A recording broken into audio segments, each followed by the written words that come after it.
The weakest person in the room is usually the one who speaks the most.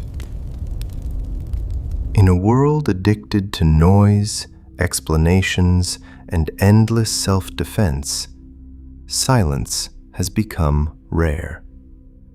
And rarity creates power. Today, people talk not to communicate, but to justify their existence. Every word is a plea. See me, validate me, understand me. But throughout history, the most powerful figures did the opposite. Kings spoke last. Generals listened more than they commanded. Philosophers waited until the room emptied itself of foolish noise. Silence is not absence. Silence is control. When you rush to explain yourself, you hand your power away. You tell the world you are afraid of being misunderstood. The Stoics understood something modern society has forgotten. The one who can sit comfortably in silence is the one who cannot be controlled. This video is not about being quiet. It's about becoming untouchable. Silence creates uncertainty, and uncertainty is psychologically unbearable for most people. In psychology, the person who talks more is usually the one seeking approval, control, or emotional safety. Words leak intention. Every sentence reveals fear, desire, or weakness to those who know how to listen. When you stay silent, something strange happens. The pressure shifts. The other person begins to fill the void. They talk faster. They explain more. They expose themselves without realizing it. Silence forces projection. People don't hear you. They hear themselves. This is why silence unsettles insecure people and attracts the attention of the wise.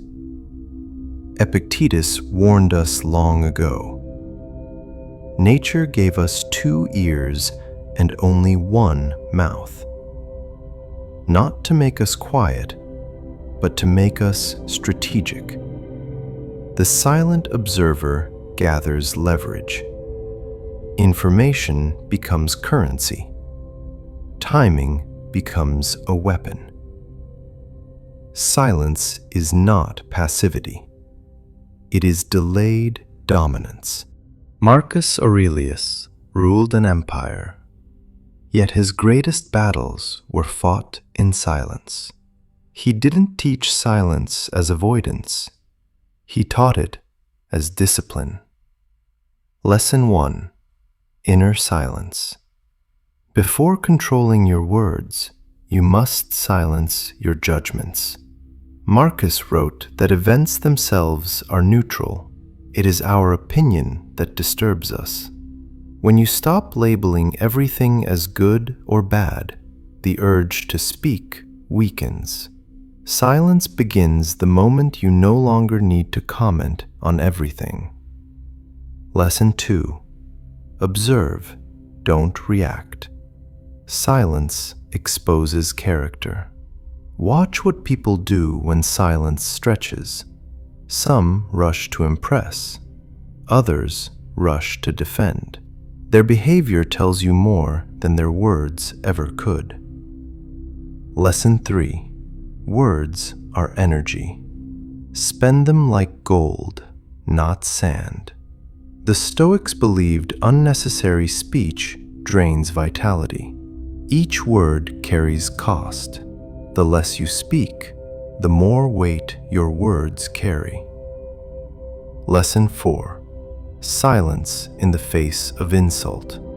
This is the ultimate non-reaction. Marcus reminded himself, if the insult is true, learn from it. If false, why react? Silence denies your opponent the reaction they crave. It starves disrespect. This is not weakness. This is mastery over the self. There is a reason people fear the silent ones. Silence disrupts expectation.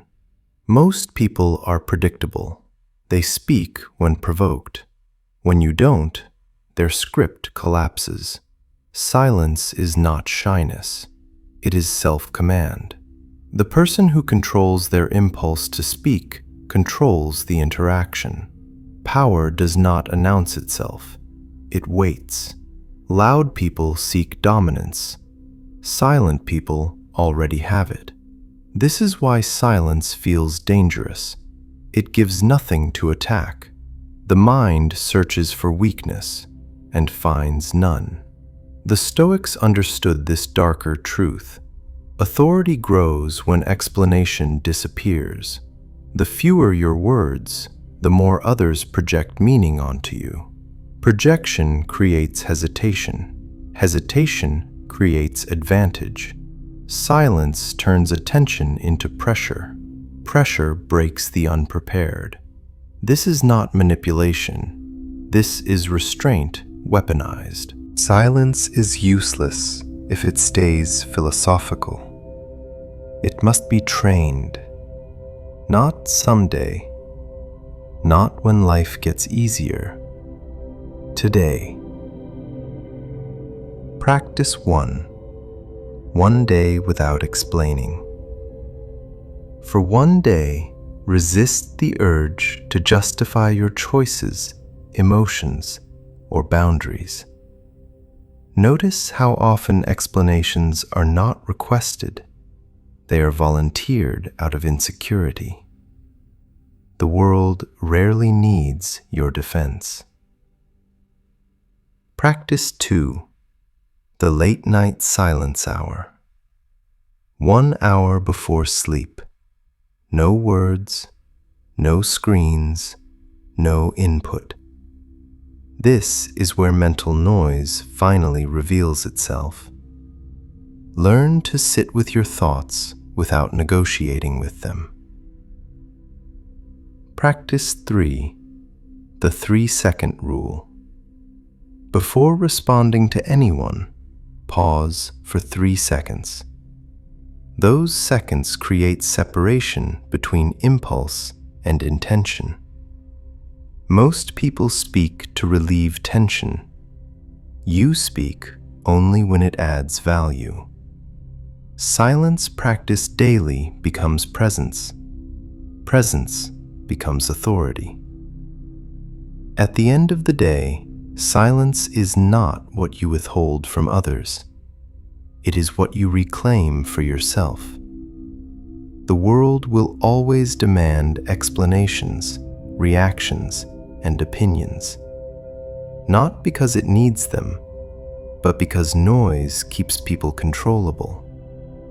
The Stoics chose a different path. They understood that a calm mind needs no announcement. When you stop reacting, you stop feeding chaos. When you stop explaining, you stop begging for permission to exist. Silence is where dignity lives. Tonight, don't fill the quiet. Sit with it. Let the noise fade. Let the mind settle. Master the pause, and no one can rush you. Master the silence, and no one can rule you.